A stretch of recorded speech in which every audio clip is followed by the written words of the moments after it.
मैंने तुम्हें, जो परमेश्वर के पुत्र के नाम पर विश्वास करते हैं, इसलिए लिखा है कि तुम जानो कि अनंत जीवन तुम्हारा है। परमेश्वर चाहता है कि हम उद्धार के अर्थ को समझें।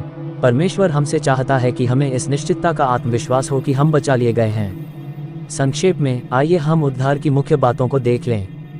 इसलिए कि सबने पाप किया है। जो कुछ हमने किया है वह परमेश्वर को अप्रसन्न करने वाला है। अपने पापों के कारण हम परमेश्वर से अनंतकाल के लिए अलग होने के दंड के पात्र हैं। हमारे पापों के दंड की कीमत चुकाने के लिए यीशु क्रूस के ऊपर मर गया। यीशु हमारे स्थान पर उस दंड को लेते हुए मरा जिसके पात्र हम थे।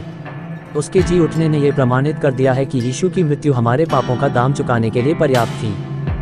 परमेश्वर उन सबको क्षमा तथा उद्धार प्रदान करता है जो अपना विश्वास यीशु में उसकी मृत्यु के ऊपर यह विश्वास रखते हुए करते हैं कि वह हमारे पापों का दाम चुकाने के लिए थी।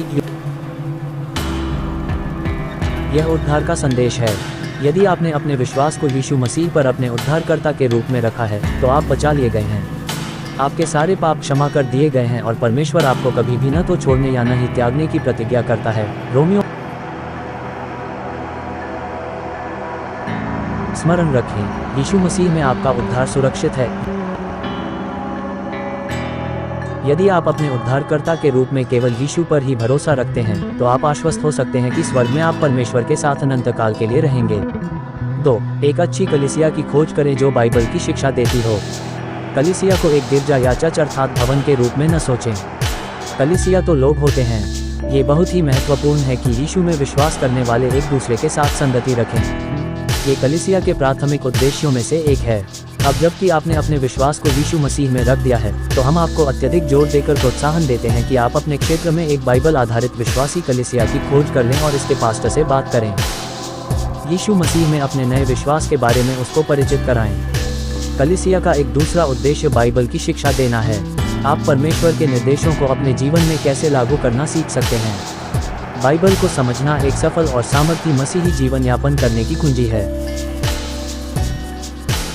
संपूर्ण पवित्र शास्त्र परमेश्वर की प्रेरणा से रचा गया है और उद्देश्य और समझाने और सुधारने और धार्मिकता की शिक्षा के लिए लाभदायक है, ताकि परमेश्वर का जन सिद्ध बने और हर एक भले काम के लिए तत्पर हो जाए। कलीसिया का तीसरा उद्देश्य आराधना है। परमेश्वर के सभी किए हुए कार्यों के लिए धन्यवाद देना आराधना है। परमेश्वर ने हमें बचाया है। परमेश्वर हमसे प्रेम करता है। परमेश्वर हमारे लिए सभी वस्तुओं का प्रबंध करता है। परमेश्वर हमारा मार्गदर्शन करता और हमें निर्देश देता है। हमें क्यों नहीं उसका धन्यवाद करना चाहिए। परमेश्वर पवित्र, धर्मी, प्रेमी, दयालु और अनुग्रह से भरा हुआ है। कि हे हमारे प्रभु और परमेश्वर, तू ही महिमा और आदर और सामर्थ्य के योग्य है, क्योंकि तू ही ने सभी वस्तुएं सृजी और वे तेरी ही इच्छा से थीं और सृजी गईं।